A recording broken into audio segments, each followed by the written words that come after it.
Welcome to this episode of Te Akau TV, ahead of a really exciting weekend for the Team Tangerine with Group 1 runners in Melbourne for the Emirates Stakes. Obviously Ginger Nuts is over there, really looking forward to that, as well as listed runners at Te Rapa and obviously group and listed runners down for Riccarton's first day of Cup Week, the 2000 Guineas Day. So before we actually get into the action-packed weekend, we rewind back to yesterday. There was a great win by Burgundy filly Jamie on debut Pinot Grey. Yeah, she's a lovely filly, Julia. It's been a filly that we've liked for a long time. Her trials have been good. She was a beautiful yearling when David bought her and syndicated her amongst some really good clients of his, and it's very exciting to see her do that today on debut, and I'm sure that we're going to see a lot more of her. Oh, awesome. Wow, we've got an action-packed weekend. Obviously, we've got, the 2000 Guineas and Ginger Nuts running in Melbourne. So we'll actually jump the gun and start down in Christchurch with race 6 King Kane for Brendan McCullum's Vermeer Racing with Matt Cameron aboard. Yeah, he won very well last Sunday at Motukarara. He's on the back up, but he's had a pretty quiet week and hasn't missed a night. So we're very pleased with the horse. He's stepping up in grade, but we think he'll give a really good account of himself. Great, and then race 7, the 2000 Guineas, the one that's kind of on everybody's mind for the Te Akau team. We've got 3 runners in this Group 1 race. We've won it 5 times. Is that correct, Jamie? Yep, 5 times. We won it with Extravagant a couple of years ago, and that was a very dominant win. And the Te Akau team had enjoyed good success in the race before that. So it's certainly a race that we do target with, the horses that put their hand up, that we do have a bit of an opinion of. And luckily this year we've managed to get 3 there, and really looking forward to Saturday. Yeah, all right. So let's get into the 3. It's hard. I find it hard to split them, but we've got Te Akau Shark with Michael McNabb aboard. He's a really nice horse that's done nothing wrong. He's 2 from 2, and the way that he's won his first couple of starts sort of says that he's a pretty promising horse. We're very pleased with him. He's racing in the Guineas at his 3rd start, which is a big ask. But if he can relax early in the race, he's going to be right in the finish. Great, and then we have Embellish with Opie Boston aboard.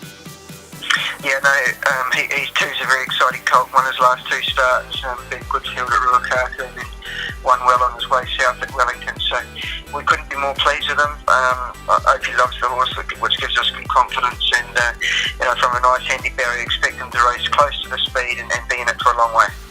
Great, and Age of Fire with Matt Cameron aboard. He's the 3rd of our runners, and the TAB said he's probably the outsider of our 3, but look, we're very pleased with this horse. He's improved out of his run at Ashford, and he's looking for a mile now. He's out of Galileo now, a mile on a big track should really suit him, and from that awkward draw he's going to go back, and we're probably going to ride him for a little bit of luck, and if he gets a split late, he's going to be right in the thick of the finish. Oh, well, it's a bit of excitement. I just think we should just go for the trifecta and be happy with that. Heading to race 9, the listed Metropolitan Trophy, we've got Grazia with Michael McNabb aboard. Yeah, she was very dominant last time in the listed 2,000 metre sprint classic there, which stands her in really good fettle for this race. She's up to 2,500 for the first time, but her work's been spot on, and if she can relax mid-race, then we're sure that she'll be right in the finish. Great, and in the same race, Imperium with Matt Cameron aboard. He's down on the minimum. He's a bit of an enigma, this horse. We're just not sure when he turns up, but when he wants to be a racehorse, he's certainly got the ability there, and we think that we've got him as good as we've had him for a little while. He's got a few little niggles that we think we're on top of, and certainly very pleased with the way the horse is going. So I'm sure that Matt will get the best out of him, and he'll enjoy stepping up to 2,500. Great, well that's such excitement for Christchurch, but also on the same day we head to Te Rapa for race 1 with Al Hassa. Yeah, he's an exciting colt that Dave put in a stallion syndicate last year. He just probably cost himself the race at Ellerslie at his first start. He just wanted to have a little play out of the barrier, but the 2-week turnaround we think is good for him. It's taught him to be a racehorse. He's had a couple of little gallops in his mind, certainly on the job. So from a nice handy barrier, expect him to race nice and close to the speed and be in it for a long way. Great, and in race 6, more listed runners. We've got Chambord with Cameron Lemus aboard. Yeah, he's a grand old horse. He's had a few issues during his career, so a big thanks to the owners for being so patient with him. But he won well at the trials at Waipa, and he strips in really good order to run a bold race first up. And Heroic Valor back in a listed race with Troy Harris.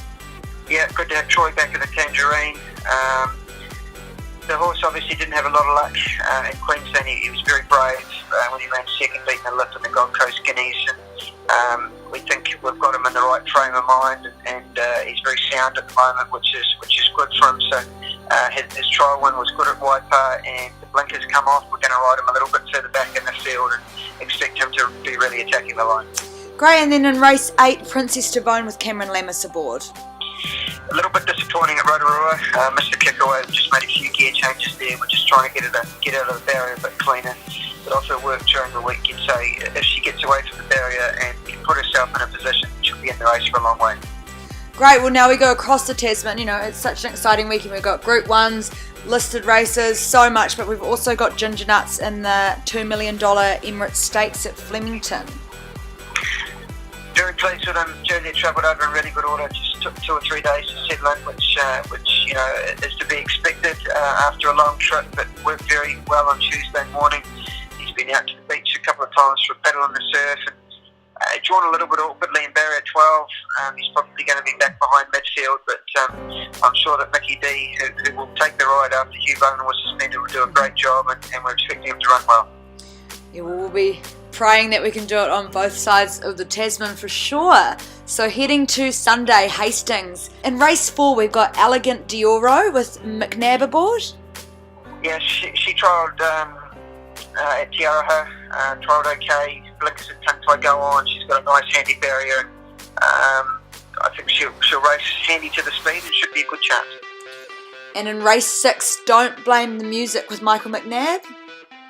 He was originally penciled to head towards Tarapa, but he's just a little bit low in the ratings yet, and was going to be balloted out. So we'll put him in at Hastings. He's drawn the outside, but he's desperately unlucky at Rotorua, and his 2 wins before that were very strong. So we think he's got enough class to overcome the wide barrier and be a very good chance. And race 7, Full of Grace. Full of Grace, he's just been okay at the trials. Looking forward to sort of hopefully getting him up over more of a staying trip in the next 2 or 3 starts, but we just want to ride him pretty neutral from the gates from that wide barrier, and if he's attacking the line, we'd be pleased. And race 8, Unfazed. Unfazed, she tried well at Waipa. We took her down here after scratching her at Waipa on Wednesday. We do believe that she wants better ground. She too's drawn a little bit awkwardly. She's going to be going back, but I think, you know, as a 4-year-old mare now buys a Beal, I think we'll see the best of her this preparation, and certainly up to a mile next time should suit her. Well, there you go. There's a wrap up for all the exciting action from the Tangerine this weekend. So looking forward to getting to Christchurch. We've got an owners function down there with our South Island owners, and obviously praying that we have some really good results to deliver you on Saturday. Good luck to all our horses internationally and our connections.